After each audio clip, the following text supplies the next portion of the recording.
ایک بہن نے پوچھا کہ کیا عورت سے انڈر لیگز ویکس کرا سکتی ہے؟ کریم سے سکن خراب ہو گئی ہے۔ دیکھیں، شرعی اصول ہمارا یہ ہے مذہب اسلام کا کہ ناف سے لے کے گھٹنوں کے نیچے تک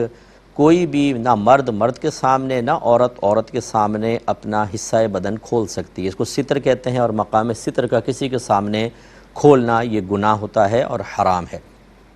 ہاں، ضرورتیں مستثنیٰ ہوتی ہیں، جس کی تفصیل مختصراً میں آپ کو عرض کر دیتا ہوں۔ اس کو سمجھنے والی چیز ہے،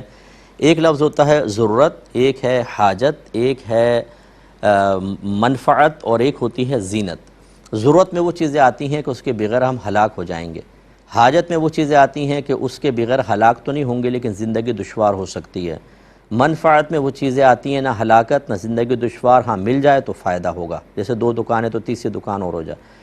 اور چوتھا زینت ہوتا ہے، یہ تینوں چیزیں نہ ہوں تو بس پھر یہ ڈیکوریشن وغیرہ یہ زینت میں آتے ہیں۔ تو ہمیشہ یاد رکھیں کہ جو ستر کا کھولنا ہے یہ ضرورت کے درجے میں یا سخت حاجت کے درجے میں ہو سکتا ہے، منفعت یا زینت کے درجے میں نہیں۔ اور یہ ویکسیشن وغیرہ کرانا یہ حاجت کے درجے میں، یہ زینت کے درجے میں آئے گا یا منفعت کے آئے گا، اس لیے شرعاً جائز نہیں۔ ہاں، جب ضرورت ہو، مثال کے طور پہ جیسے باہر کے ملکوں میں خاص طور پہ ہماری سسٹرز ہوتی ہیں، ڈیلیوری کے مسائل ہوتے ہیں، اگر وہاں غیر مرد بھی ہے تو اس کے سامنے ستر کھولا جا سکتا ہے، کیونکہ وہ ایک ایسی ضرورت ہے، ایک ایسی حاجت ہے کہ کسی کی مدد کے بغیر انسان عمومی طور پہ پورا نہیں کر سکتا، تو وہاں اجازت ہوگی۔ ایسے ہی خواتین کے چیک اپ وغیرہ ہوتے ہیں، بعض اوقات باہر خاص طور پر اپائنٹمنٹ لی ہوتی ہے ڈاکٹر سے، اور وہ میل ڈاکٹر ہوتا ہے، اور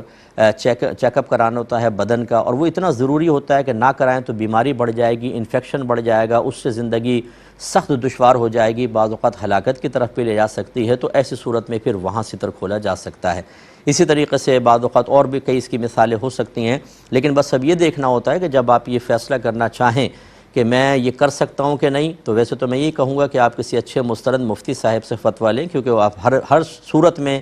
ہر نوعیت میں درست نتیجے تک پہنچ جائیں یہ کوئی لازم نہیں ہے۔ لیکن ذہن میں رکھیں اتنی بات کہ اگر کوئی آپ ناجائز کام کرنا چاہتے ہیں کہ یار مجھے ضرورت ہے میں ناجائز کر لوں، تو دیکھیں تو صحیح وہ کس درجے میں ہے، کیا اس کے بغیر آپ مر جائیں گے، کیا وہ سخت حاجت میں ہے، یا صرف منفعت میں آتا ہے، یا زینت میں آتا ہے۔ اگر سخت ضرورت یا حاجت محسوس کریں تو خاص طور پر علماء سے معلوم کر کے پھر آپ کر لیں، اور زینت منفعت کے درجے میں خود آپ کا ذہن اس کو کہہ رہا ہو کہ زینت ہے یا منفعت ہے، چھوڑ دیجئے، پھر زینت منفعت میں ناجائز امور کا ارتکاب نہیں کر سکتے ہیں۔